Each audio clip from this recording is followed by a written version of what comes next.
CEO जिला पंचायत कार्यालय भवन की भ्रष्टाचार की छत गिरी, बाल बल बचे कर्मचारी और लोग। निर्माण और निगरानी एजेंसी पर एफआईआर की मांग। मुख्य कार्यपालन अधिकारी जिला पंचायत रीवा में प्रशासनिक भवन की छत टूटकर गिर गई और कर्मचारी बाल बल बच गए। एक लंबे अरसे से क्षतिग्रस्त पड़ी बिल्डिंग के अंदर कार्यालय लगाया जा रहा था। हालांकि इसकी जानकारी सीईओ जिला पंचायत सहित सभी अधिकारियों और कर्मचारियों को थी, फिर भी इसके लिए कोई प्रयास नहीं किए गए।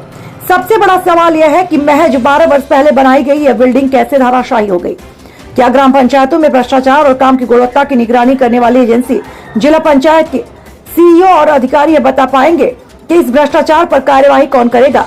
मामले पर सामाजिक कार्यकर्ता शिवानंद द्विवेदी जिला पंचायत और उसके आसपास ही रहे जब छत गिरा और अपनी प्रतिक्रिया व्यक्त करते हुए कहा कि जिला पंचायत कार्यालय आने वाले और वहां काम करने वाले कर्मचारियों का जीवन संकट में है। तत्काल मामले की जांच कराकर दोषी निर्माण एजेंसी और निगरानी एजेंसी के विरुद्ध कार्यवाही की जानी चाहिए। राजीव द्विवेदी की रिपोर्ट।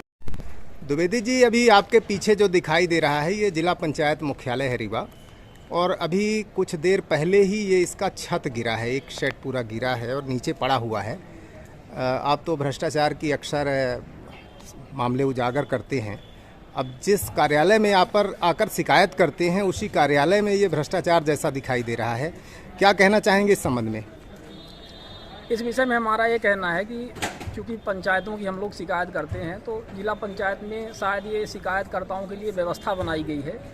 ये शिकायतें तो बहुत करते हैं, तो जब यहाँ से आएँ तो ये छत उन्हीं के सर पर गिर जाए। हालांकि आज हम लोग यहाँ पर मौके पर मौजूद थे और थोड़े समय में ही जैसे पास हो रहे थे तो कुछ समय बाद यहाँ पर गिरा। हमने लोगों का यहाँ पर जो कर्मचारी हैं उनके बयान भी इसमें लिए हुए हैं, जिस तरह से आप वो कर रहे हैं। उस समय मौके पर हम उपस्थित थे और बेसिकली देखा जाए तो ये भ्रष्टाचार की पराकाष्ठा है।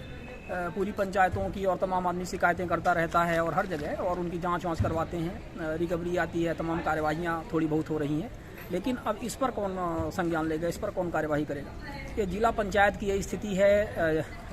मतलब अब आप समझ सकते हैं कि एक तरह से नोडल कार्यालय जिला पंचायत होता है ना, पूरे जनपद और समस्त पंचायतों का।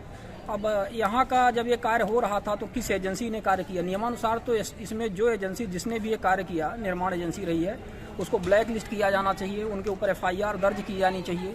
और साथ में मॉनिटरिंग करने वाले जो लोग हैं यहाँ पे, टेक्निकल लोग होंगे, तो उनके ऊपर भी कार्यवाही की जानी चाहिए कि वो मॉनिटरिंग किस तरह से यहाँ पे कर रहे थे। यदि ये भवन ख़त्म था तो यहाँ पर जो 50 कर्मचारी यहाँ पर बैठते हैं उनका जीवन का क्या? ये तो मान लीजिए कि भगवान की कृपा से या जैसे भी कहिए कि लकली वो बच गए, कोई भी इसमें वो नहीं आया, दबाव में नहीं आया। लेकिन कि कोई भी यहाँ से गुजर रहा होता तो जिस तरह से ये गिरा हुआ है तो मुझे नहीं लगता कि एक बार गिरने के बाद वो आदमी किसी भी तरह से खड़ा हो पाता।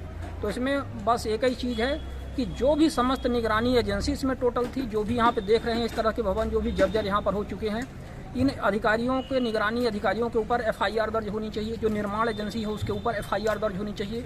यदि ये एक्सपायर हो गया था भवन, मतलब एक टाइम ड्यूरेशन होता है, तब तो कोई बात नहीं है, तो निगरानी एजेंसी और स्वयं जिला पंचायत के अधिकारी इसके लिए जिम्मेदार हैं।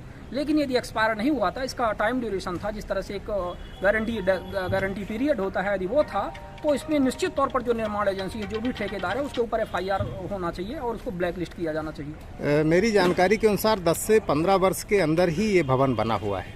देखिए 10 से 15 वर्ष के अंदर भवन बना है, लेकिन इसको गिरने के लिए कोई ये लिख के नहीं दिया था कि 10 से 15 वर्ष के अंदर गिर जाएगा। हमने देखा है कि अंग्रेजों के समय के, आपने देखा होगा कि लकड़ी जो सागौन और